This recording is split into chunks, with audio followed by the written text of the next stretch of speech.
पढ़िए आंखें खोल देने वाली कहानी। एक महात्मा ने जीवन भर हरि भजन कीर्तन किया था। उनके आश्रम के सामने एक तालाब था। जब उनका अंत समय आया तो उन्होंने देखा कि एक बगुला मछली पकड़ रहा था। उन्होंने बगुले को उड़ा दिया। इधर उनका शरीर छूटा तो नरक में जाना पड़ा। उनके चेले को स्वप्न में दिखाई दिया कि वे कह रहे हैं, बेटा, हमने जीवन भर कोई पाप नहीं किया, केवल एक बगुले को उड़ा देने मात्र से नरक मिला है मुझे, लेकिन तुम सावधान रहना। जब इस शिष्य का भी शरीर छूटने का समय आया तो वही दृश्य पुनः आया। बगुला मछली पकड़ रहा था। गुरु का निर्देश मानकर उसने बगुले को नहीं उड़ाया।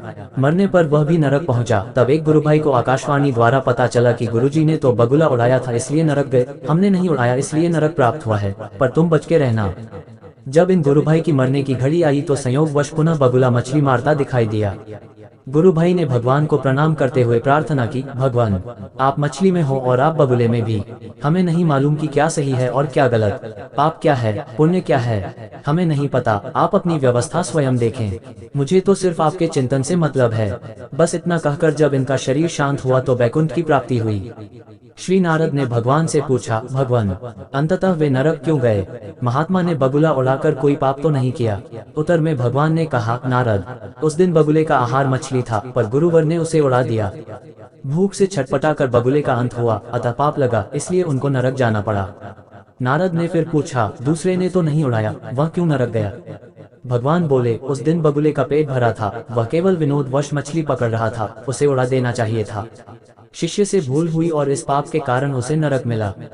नारद जी ने पुनः पूछा, और तीसरा? भगवान ने कहा, तीसरा मेरे भजन में लगा रहा, उसने सारी जिम्मेदारी मुझको सौंप दी। जैसा होना था वैसे ही हुआ, किंतु मुझसे संबंध जोड़ने के कारण और मेरे ही चिंतन के प्रभाव से वह मेरे धाम को प्राप्त हुआ।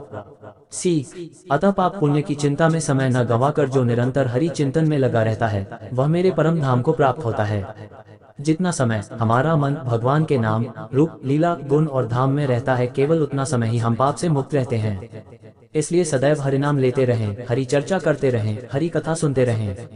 श्रीमन नारायण नारायण हरि हरि, तेरी लीला सबसे न्यारी न्यारी, हरि हरि। वीडियो अच्छी लगी हो तो शेयर और सब्सक्राइब जरूर करें।